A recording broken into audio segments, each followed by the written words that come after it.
Okay, this is about some ideas about RNA and evolution, or small RNAs, and the role really that transposable elements have played in evolution, which people are talking a great deal about now, and it's very exciting and interesting. There is something of a debate as to whether evolution happened very slowly, gradually over a long period of time, or very rapidly in these jumping punctate leaps. And I actually don't see why you have to have one or the other. It occurs to me that if you have transposable elements that are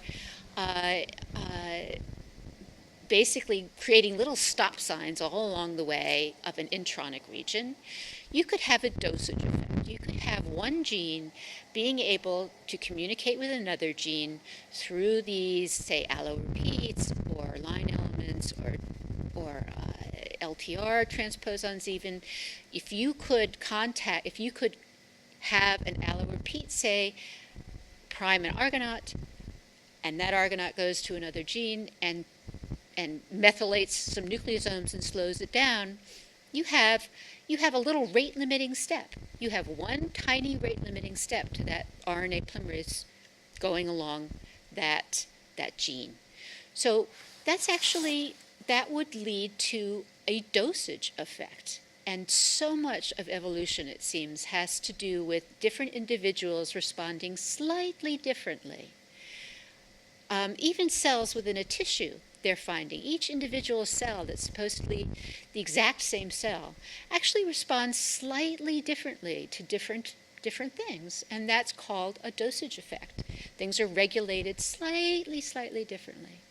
At the same time, as you can have transposable elements that indeed will pick up a tremendously important transcription factor binding site, for example.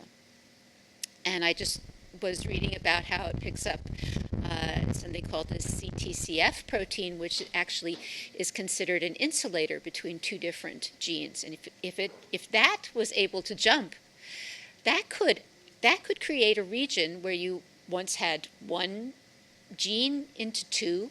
It could create a region where it wasn't being transcribed before, but now it is, if you have a new transcription factor binding site.